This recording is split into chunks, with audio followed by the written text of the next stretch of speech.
Hey, Wills and Nils, welcome back to Weekly Willy Nilly. I'm Kia. I'm Paula. Be sure to visit weeklywillynilly.com and contact us if you have any feedback. We'd love to hear it.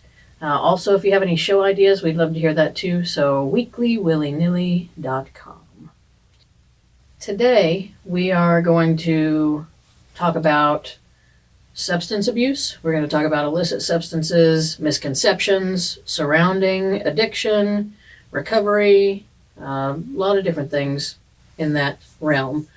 Paula actually works in mental health and substance abuse. That's her day job. So she's pretty well versed. I've got a few questions, and hopefully we'll get some answers. We do have some statistics from the National Institute of Mental Health. 107,622 deaths due to illicit substance overdose. Is that in a year? Is that in... That was in about 15 months. When you think about people you know or people you've heard of in a local area that has overdosed, it's like, double digits maybe. But looking at it on a large scale, that's just the United States. Yeah, that's not not the rest of the world. Yeah. That's just the United States. And if you broke it down into states, our tri-state area, these three states are in the higher numbers. Yeah, and I think we kind of touched on that in episode 2, was it? Yeah. Appalachia, there's a lot of despair, a lot of hopelessness, a lot of things that play into that higher number, I think. 90% of people who need treatment don't receive it, and that is not acceptable. Or they're put in the penal system. Which is not acceptable. Sorry, that's not acceptable. Helping anything. That doesn't help addicts. It doesn't help when they're incarcerated. No, because most people are dealing with a co-occurring disorder, a comorbidity, because there's usually a mental health disorder going along with the substance use disorder. Not all the time, but not usually. all the time, but a lot of the time, because even if they didn't have it before they started using drugs, the drugs will change your brain chemistry and will give you some of those disorders. Yeah. So what happens is people are, instead of put in, I wouldn't say mental institutions because they're not, it's the same thing. Instead of getting treatment, they get therapy, they get put in jail. Yeah. Instead of getting put on their correct meds, they get put in jail. At that point, all they do is learn new tricks. Learn how to do it better. They learn how to do it better, or they learn how to deal with being in jail. Yeah. Get used to the stability of food, shelter. Yeah. Things of that nature. There's a lot of people I've seen that get arrested when it gets cold on purpose. Oh, yeah. I've heard of that. I've heard of that. Where I went to treatment, I specifically picked it because they were dual diagnosis. I knew I had mental health issues. I didn't know what they were. I couldn't put my finger on it. I knew that there ain't no way that this was right. Okay. Yeah. Because I have to do the drugs so I can function. So I can function, and so I can not feel like I'm crawling in my skin. Yeah. This was when I went to treatment, because I was in drug court prior to that, and I was going to an IOP. Mm-hmm. They never sent me to the psychiatrist to get me diagnosed. I fell through the cracks there very easily. They just think I'm a hyper person, and that's so great. Easily done in so many situations. Yeah. You fall through the cracks. And then when I got diagnosed, when I went to treatment, I've only been to one,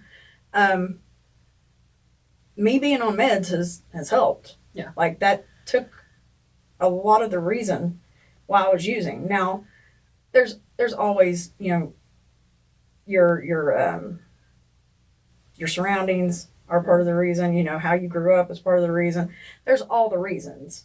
It's a culmination. It's a culmination, but of life. if you just go to treatment and you've got more than one disorder going on, it's not going to help if you just take care of one. Right. Because the other one will still be there. I have said this for many, many years. Addiction is not the problem. It's a symptom of the problem. Yeah, it's a side effect. It's a symptom. It's a symptom. Is the way that it's a symptom. It's saying that there's something else wrong. Yeah. You know. Because not everyone has to use drugs to cope, to live, to be normal, quote unquote. My mother, when I was trying to explain to her that when I did get arrested and everything, when I was explaining to her that, you know, the reason why I was using, Mom, I just can't take things the way you take things. Yeah. You know, you're tough as nails. I'm not that. I'll never be that. But you truly are. Well, yeah, I wasn't. I didn't realize it. Yeah. It was. But it's still different. But when you feel emotions on such a big level, it's not that I numbed them. It's just I needed to be able to deal with them. That and the chemicals in your brain and body make you think that it's such a big feeling.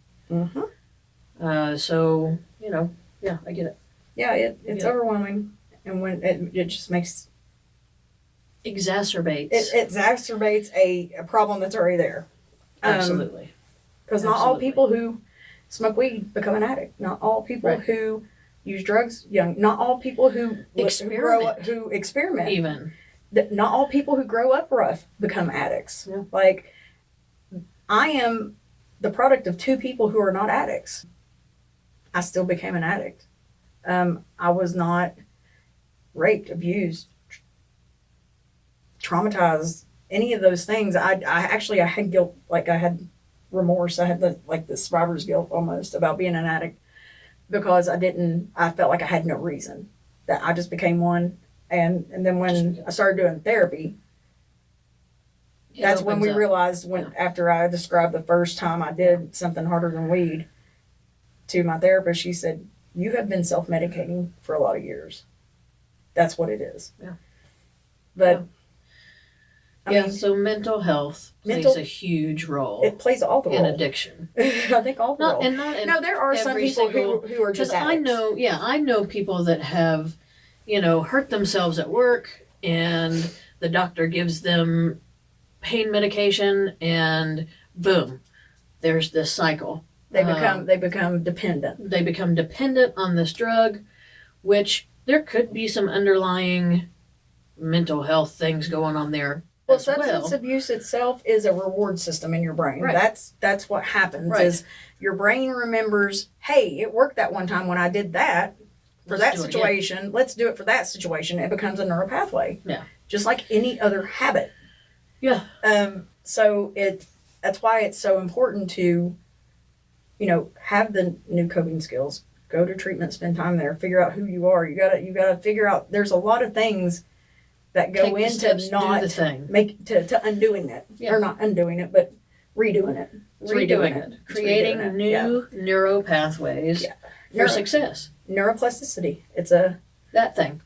It means that it's pliable. Your brain's plastic? It's pliable. It's pliable. It's gushy. No, it means that it's able to manipulate. It's able to be like our neuroplasticity when we're kids, when we're little. It's probably outrageous. Is great, and that's why kids pick up and learn so easy. Is because we're made to do that. So spongy. That's the word. Spongy, absorbent. Very, very absorbent.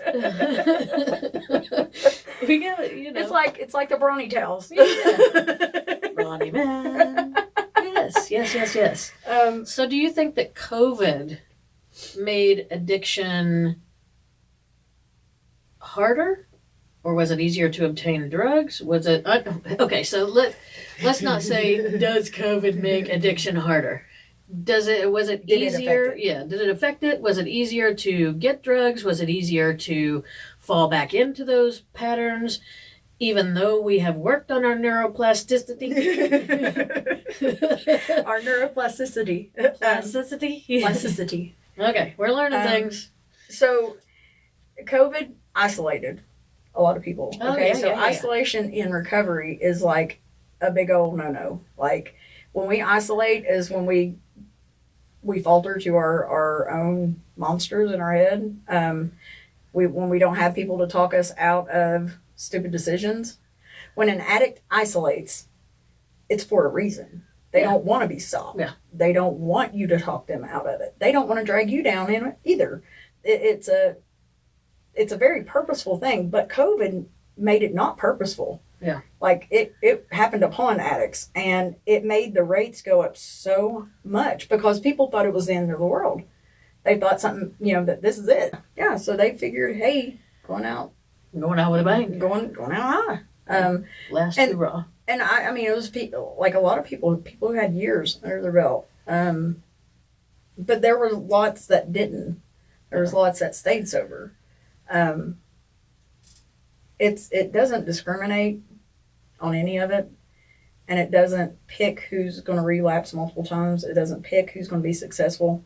It just tries to. It tries to what? Knock you off course. Tries to. Well, it's your brain fighting against you.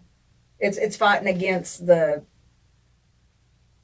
especially if you're unmedicated. the change. Especially if you're and if you're unmedicated. unmedicated, God help Katie you. bar the door. I mean, Good Lord. I'm diagnosed bipolar 1 with hypomania and and rapid cycling. I forgot about that. Yes. The cycles are rapid. Very. And then ADHD.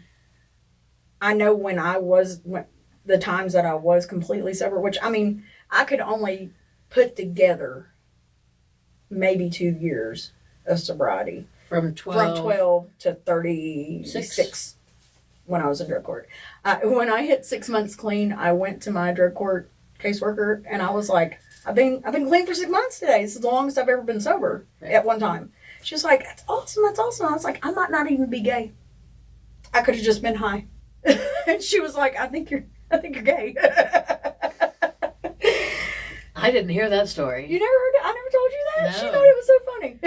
That is really hilarious. I was like, but I didn't hear that. I had no idea. I told her, I was like, I might not even be gay. I could have just been high this whole time. And she was like, you're definitely gay. You're gay. So gay. So gay. I mean, your brain is going to resist anytime with any habit. Okay, if you have a habit of picking your nails or biting your nails, it takes a lot of time to get you to not do that, and it's because your brain has to make a new road. Neuroplasticity. Neuroplasticity. Yeah, that one. I learned a new word today. I'm happy. Neuroplasticity. How you spell it? N-U-E-R. Plasticity. Neuroplasticity. So let's get into a little bit touchier topic with addiction and things of that nature. Do you think programs such as needle exchanges or clean rooms for people to use drugs in, do you think that is helpful? Or do you think that I believe is harmful? absolutely so. Because people are going to do this because regardless of where, after a certain point, you don't have a choice. Right. After a certain point, you don't have a choice. You have to. It doesn't matter how much prison time you're looking at. It doesn't matter at you're losing your kids. It doesn't matter about all that. That's what makes it a disorder. Right. Is that people will go to no end to or get and to use. every end. Yeah, that's what I meant probably. No, you said it. Right. You Did I said say it that? absolutely right. I was just going the opposite way because Yeah. it's both. Yeah, it's both. Like that's what makes it a disorder. That's what makes it a disease. Yeah. If somebody's allergic to strawberries, well, number one, they don't know until they eat the strawberry, Right. and they break out in a rash. There's some people who love strawberries so much they're still going to eat it and take the rash. Kiwis. See? I love kiwis. And I eat them. Even Do though they make you rash? it makes my lips feel a little numb and my the inside of my mouth. I It never do this. feels a little rough after I eat them. So it's not like super duper rash. I'm not like, or, vomiting. Are you going to go into anaphylactic shock? I don't think so. Do I need an EpiPen? I don't think so. I haven't Do yet. I need the paddles? Clear. No, not yet. Do you need to wear a bracelet? I don't think so. Okay. Maybe a rehabilitation center for kiwis. Neuroplasticity. I need to some learn of how to that. not eat the kiwis, but they're so tasty. So I have a coworker who, and she is, I love her to pieces. She's so just precious. But she's very innocent. She's never even so much as smoked a cigarette. But she compares it to her addiction to chocolate.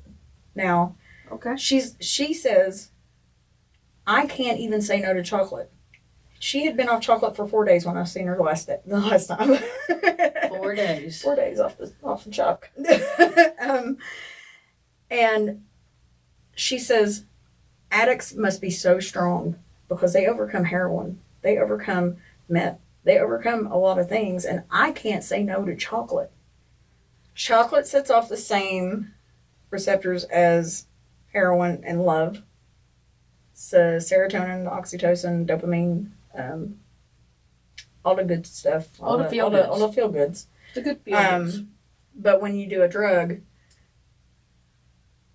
it like overloads them. Like, Yeah. so it's like a big giant firework display instead of a sparkler. Yeah. a nice steady sparkler.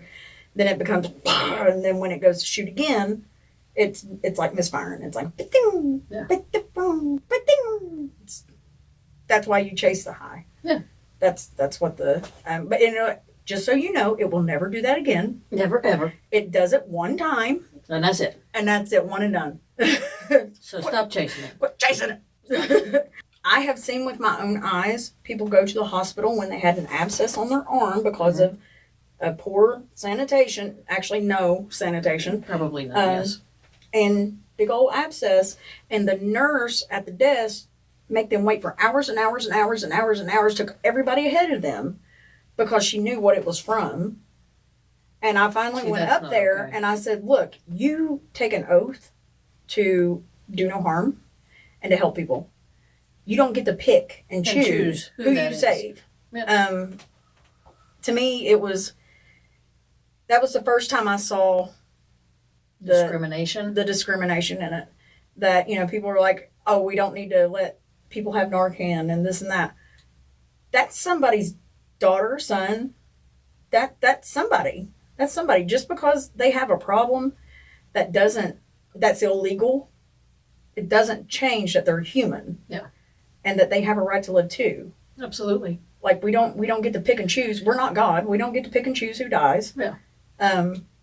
Not to mention that aspect of it, like the fact that everybody matters and this disease doesn't determine that. It doesn't discriminate, and it doesn't determine who is valid or who isn't, who gets to live and who doesn't. But another side of that is public health. Yeah. I mean, the spread of HIV, the spread of hepatitis, the spread of all of these things that is a public health concern. I mean, 100%. it takes away from like finding needles on the ground. Mm-hmm. Yep. If there's a place to dispose of them properly and a more available place to be clean and be cared for, do you know how many lives that could be saved? That's what I was just going to say. The amount of lives that could be saved from just the overdose. There's 107,622 in the span of a year and a few months. That's a lot of people. That's a lot of people. And I know one specifically near and dear to my heart that we're coming up on a year that she's been gone. And the thing about her is that I don't think she ever thought she had the option to be sober. I don't know that she did. I don't think she because I don't ever remember her getting clean ever. I got to the point where I had accepted my fate as a heroin addict. I was like, I embraced it. I quit trying to cover up my marks on my arms. I've got blatant pictures on my Snapchat that you can see it. There's no hiding it. Yeah. I quit trying. I gave up. And everybody has a different time that happens. So you don't give up before the miracle happens. Like, people treat addicts as throwaway people. So there's nobody that is past the point of return. I've seen so many that I've been like, oh, I don't know if it's going to happen. And it's happened. I was one of those people. I had not been sober since I was 12. Yeah. I was sober for almost 9 months when my mother passed. So she got me for her last 9 months sober, completely sober. And I will forever, ever, ever praise drug court for that alone. Because I couldn't have gave her that by myself. But people don't need to give up on people. Now, at the same time, you don't enable them. You don't love them to death. Yeah, you can't do that. There's a difference between making things safe, like the MATs or the Sublocade people, even within our community, within the addiction community, people get shamed for using an MAT. Using, that's a, I should know this, I work in it. I can't think of what it's called. MAT. It's a, medically assisted treatment? I think so, yeah. There it is. I think. I don't know. I was just guessing. For using Suboxone or using Sublocade shot or using Vivitrol, they say that's not truly clean. And I'm sorry, if that saves that person's life and that keeps that person from using heroin and it keeps them working, it keeps them living their life, and it keeps them productive, then what's the problem? Now, Suboxone was never meant to be used long term, years on end. Yeah. But now they have the Sublocade shot, which you take the shot and it doesn't have the addictive stuff in Suboxone, the naloxone. I think we need to cut that because I don't know all the medical terms on that. Epinephrine is that's what's in it, or that's the thing. That's the addictive. Yeah, it's got the naloxone in it. That's what it is. Okay. That's what makes the opiate not work. That's the block. Oh, it's got the bupe. That's what it does have. It don't have the naloxone in it. The naloxone is the thing that makes you feel, or that makes you feel sick when you're not taking it. Yeah, I don't know. Yeah. Okay. But now they have the Sublocade shot that you can use. It's like Vivitrol and Suboxone kind of put into one. It curbs the cravings. It's safe when you have Hep C. It doesn't affect your Hep C. And when you come off of it, there are no withdrawals. You can just stop taking it. That's what keeps people addicted is the withdrawal. It's the consequences. It's the consequence of not having it. Yeah. It's the withdrawal. People are afraid to go through withdrawals. I went through the worst withdrawals of my life that last time. I'm glad I did, because now you don't want to do that again. I can remember that very vividly. And being hot and cold at the same time and shaking all over the place. And I mean, it flat out looked like Basketball Diaries, or is it Basketball Diaries that Leo DiCaprio? I think, yeah. Where he's all shaking and snotting and crying and smacking and that was me. Eating popsicles in the bathtub. That was the only way I could regulate my my heat. But it was like 8 days of like the worst withdrawals I've had in my life. I got through it somehow, but it's not far from my brain ever. Right. Ever. And this was years ago. That was in August of 2020. Yeah, we're in 2023 right now. Yeah. Almost 3 years. Pretty close. Yeah. About, I don't know, 7 months away? I don't count. We're not counting. I freak out. I'm counting. I freak out with the clean dates. Because that time, like when I was coming up on my 2 year, that time, a little bit before, 2 years before that, I was getting high for a reason. Yeah. And I'm always afraid I'm not going to make it. I'm always afraid there's going to be something that happens And then that whole self-sabotage kicks in. And then you try to, like, start arguments with your girlfriend for no damn reason. And then you just start. Let's say it's a snowball effect. Just starts happening. But, I mean, the thing is when you go to treatment, you get to a point where you're self-aware enough to know what you're doing. Like, it took me 45 minutes to figure out what I was doing, and I stopped it. Yeah. You have to have that want. You have to have a lot of things. There's a lot of factors that go into, it takes a village to raise a little addict. Yeah. It does. But speaking of said village, what is vital to your recovery? I describe recoveries as like equalizers on a stereo. That everybody's is tuned to their own ear. You get in somebody's car, their stereo is gonna be set for their ear. Your recovery's set for you. Like, when I was in drug court, I was meeting every day. I mean, I was doing triple the amount of meetings I was supposed to be doing. I was chairing meetings. I was doing all the meetings. It didn't keep me sober when disaster struck. Yeah. What was different between then and now is my self-worth. When I feel bad, I do bad. When I feel good, I do good. Absolutely. You have to get to a point where you have a life that you don't want to escape from. Mm-hmm. You have to, like my independence, I was never, even before I was really, really bad strung out and was still working, because it was just up until the last 2 years that I steadily worked. I was very functioning. Quote unquote. But I never was able to adult. Ever. I was never good at adulting. I had to learn to adult in rehab. I had to learn how to take care of myself. Yeah. And not rely or depend on anybody else. I wouldn't trade my independence for nothing. For nothing. I had to learn who I was. Really. Truly. Like, right. Below it all, who are you to your core? I went into treatment with loads of false confidence that I'd worked on for years. Perfected it even. Not really. But when I dropped all the false bullcrap, that gave room for, like, true confidence.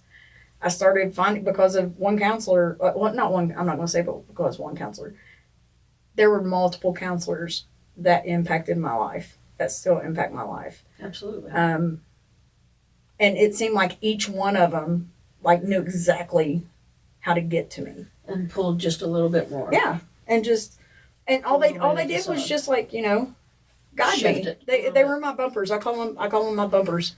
Like at the bowling alley, yeah. The little kid bumpers. Yeah. Those are my bumpers. Yeah. They would just kind of let me come to my own conclusion, but guide me to get me there. But if you don't know who you are, how the hell do you know? How do you navigate? What you want? Yeah. How do you navigate? I mean, that's just existing, if you ask me. That's just existing. But Oprah says that you got to know who you are. That way you can know where you want to go. So that's one. What's two? So the second thing is to find your gift and use it to help. To use it. She says that you found your purpose if what you're doing you would do for free. Okay.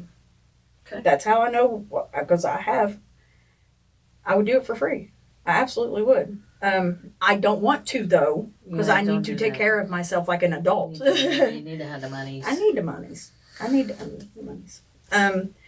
But you have to, how are you going to find what your gift or talent is? Everybody's got one. I don't care who you are. You got one. No.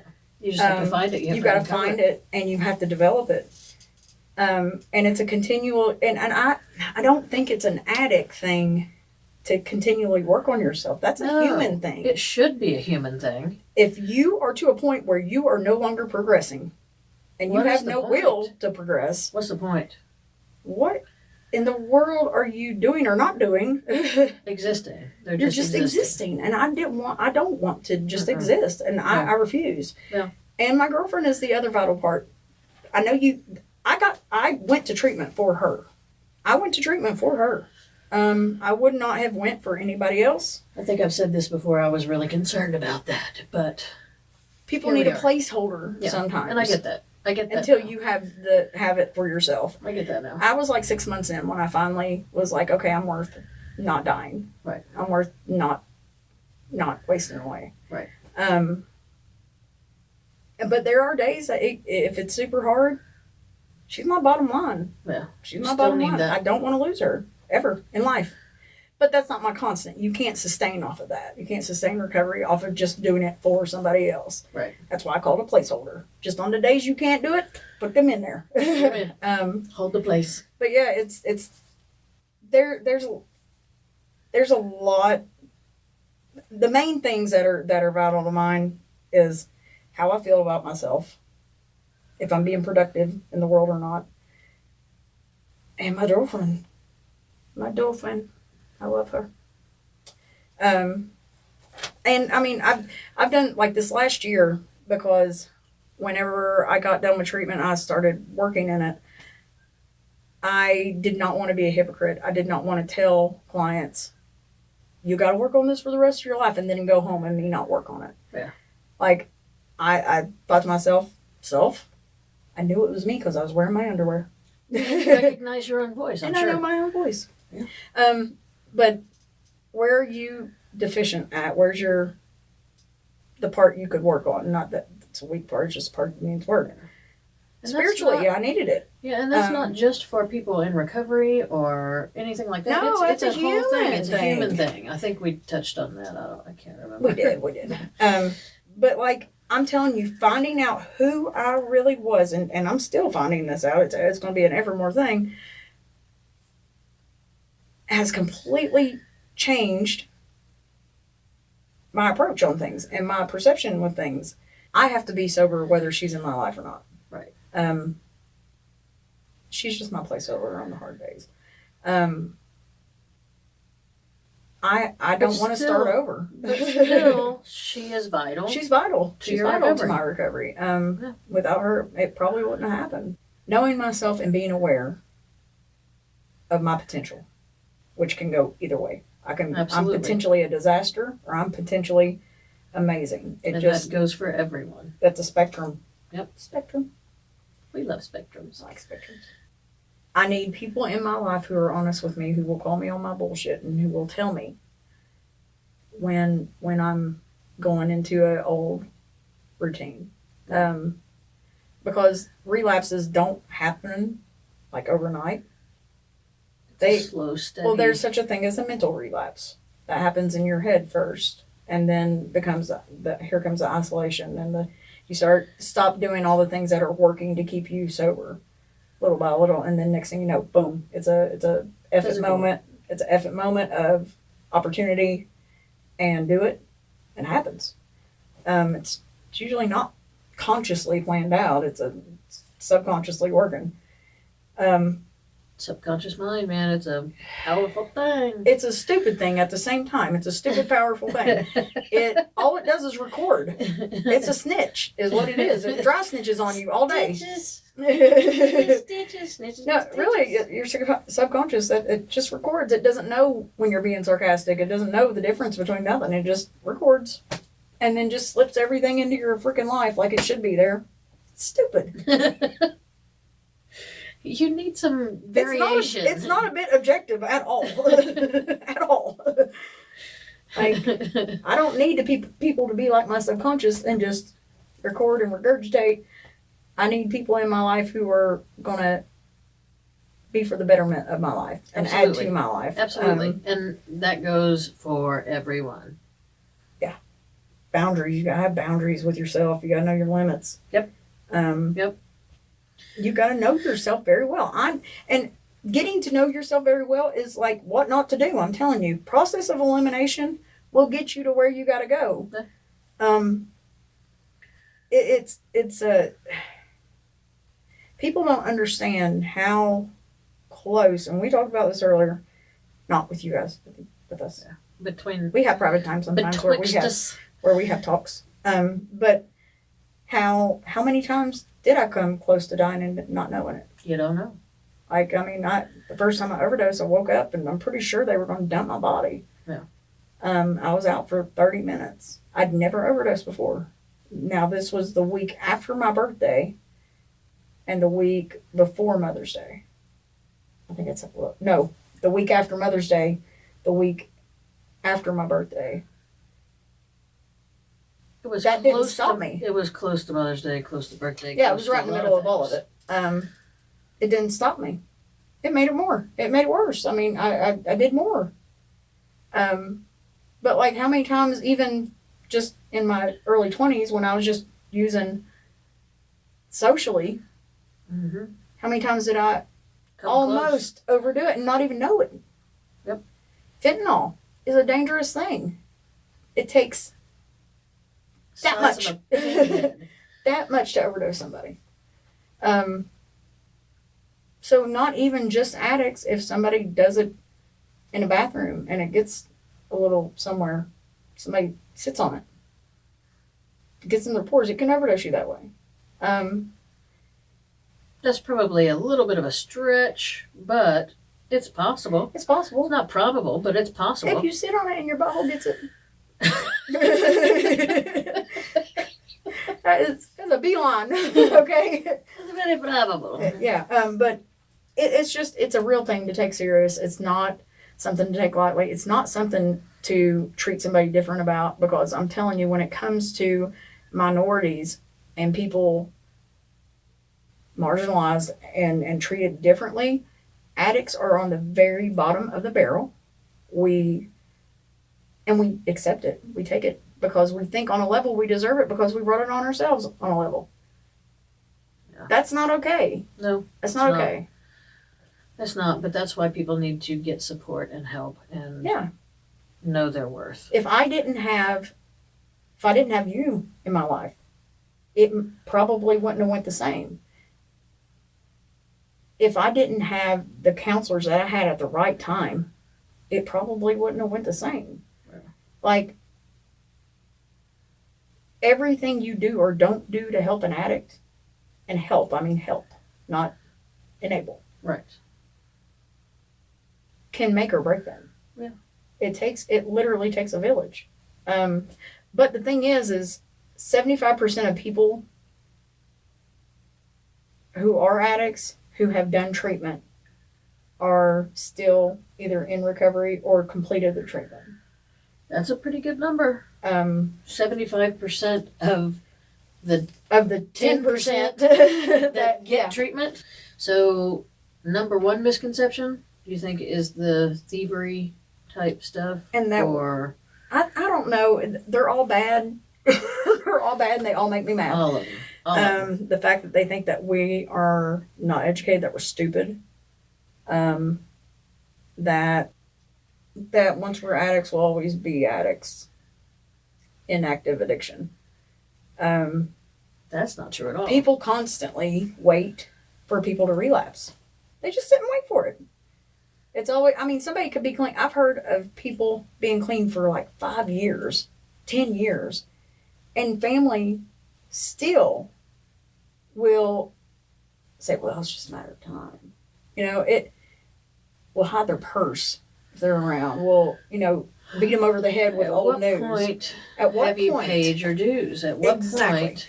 What point do you pay your dues? What point is it nobody's business anymore? Again? Yeah, it's different with everybody. And I don't even mean it like, at what point can you be trusted again? I don't think that in any of this time I never trusted you. I knew that you weren't telling me the truth in a lot of things, but as far as like... You wasn't afraid of me coming to your house robbing you. You could have came to my house, you could have... Yeah, all of that. But I know that when you had asked me to be in your wedding, I knew then I had reliability back, because a year before that, you couldn't have asked me to go to McDonald's, because I probably wouldn't have shown up until I got my dope. If I did get my dope, I wasn't going to show up sober. I was going to be high, and then I was going to lie about it. Yeah. And you were probably going to have to pay for my Happy Meal. So when you asked me, I knew I got your trust back. And it wasn't trust as far as you thinking that I was going to, like, steal your Rob stuff me or whatever. any of that. The trust of, if I asked you to be there, you're going to be there. And you say you're Are you going to show do up? it. Yeah. And I'm pretty reliable. It's not. Listen, I just am a late person as a human. Okay, that's who I am as a person. People shouldn't judge me on that. It's part of my charm. Fix that. It's part of my charm. Okay, part of my charm. 5-10 minutes is charm. It's the ADHD, I swear. Now it's not charm. So, anyways. But I'm going to be there. Eventually. It's within an hour. Sometimes. And a half span. I was born an hour and 20 minutes late. I've been an hour and 20 minutes late for my whole damn life. It's just who I am as a person. Today she was 6 minutes late. Progress. Not perfection. Yeah. It's getting better. Work in progress. I just don't believe that addicts should have to wear the scarlet letter for the rest of their lives. I can agree with that. You have to remain aware of yourself and your potential. You've shown your potential this way and you've shown your potential that way. So if somebody was in active addiction for a set amount, like 5 to 8 years, but then was clean for 20 years, it was part of their past. 8 years, it does not define you. It does not. What defines you is what you do next, always. Right. Whether now you're in addiction or next. not. Right it's now and what next. you do next. What you do after you fall. When you fall, do you get back up? Or do you just lay there? Yeah. Mom always said you get 5 minutes. Go cry it out, scream it out, do what you got to do. But you get 5 minutes, and then you put your big girl panties on, and you do what you got to do. You take care of it. Yep. Smart lady. Once you know better, you should do better. Yeah, absolutely. Know better, do better. Ignorance is not an excuse. Mm-mm. Once you know better, you do better. But I think also you should help who's helping themselves. I got loads of help from you because I was helping myself. Yeah. But that's the only way that I could. Well, yeah. In good conscience. Yeah, because otherwise that you're enabling. Nothing. Yeah, it would have been worthless at that point. But addicts' lives matter. I get really fired up about it. It's odd because I'm not even out as an addict. I think people know. Some people know. We are now. But I don't get on Facebook and go, I'm all these days clean, or I'm this clean, or, I'll sometimes will refer to like 3 years ago, but I don't ever say anything. And I don't know if it's the stigma of addiction that has got me to where I just don't talk about it.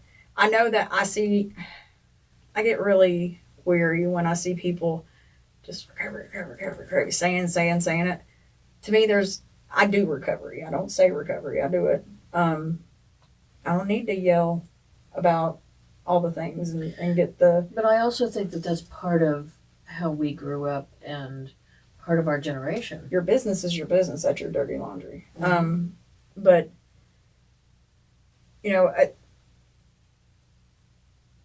I just know that people need safe people.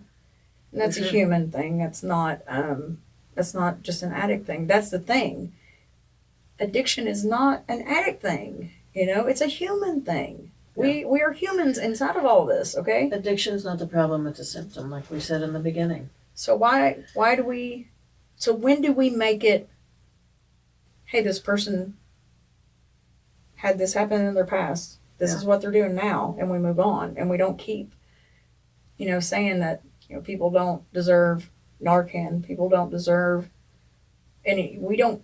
It's like saying people don't deserve to live, to breathe. What about a heart attack? You recover from a heart attack. It's not held against you. But if somebody, say somebody has a heart attack or they have heart disease, but they continue to eat the wrong foods, or they continue to drink, or they continue to do all the things that the doctor says, hey, this is going to kill you if you keep doing this. Does that mean when they have that heart attack that they don't get resuscitated? They made the choice. It's choice, right? That's to me, that's the same thing. That's the same thing. That's it. Yeah. When you tell a diabetic, hey, you can't eat sugar, it will make your sugar go up and you will go into a coma, and they continue to eat sugar, you're still going to give them insulin. Yeah. You know, you're still going to treat the symptoms. The symptom. Yeah. Like, I get fired up because those are my people. Yeah. You know? It's not just your people. A lot of people you love. A lot of people you've lost. A lot of people. I've lost 8 in 1 year. Yeah. Not all of them were to overdoses, but like I've lost 8 people. I've lost close people.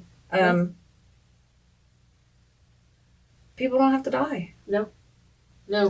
And speaking of that, 1-800-622-HELP is the national line for substance abuse. They will direct you to local help near you. They will help you if you need help. 1-800-622-HELP. I will put that on the screen. If you are in mental health crisis other than substance abuse disorder, you can call or text 988. That is a national thing. If you are just needing somebody to talk to, needing some kind of mental health care, they will absolutely help you. It's a lifeline, crisis line kind of thing. And I'll put all that on the screen. You're not alone. You don't have to be alone. You can email us. You can message us. Absolutely. We will help in any possible way that we can. Yeah, that's it for this episode.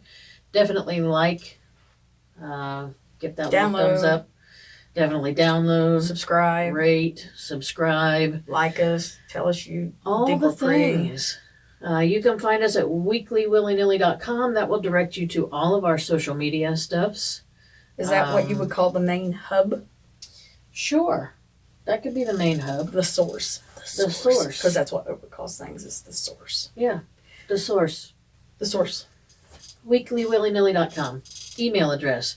YouTube channel. Instagram. Snapchat. Facebook. TikTok. All we need now is a beeline to Oprah. That's the other vitality of my recovery is Oprah. To this Oprah. I love her. But if you have any questions or feedback, we'd love to hear it. Give us some ideas of what you want us to cover. We'll gladly take it into consideration. We've got tons of ideas.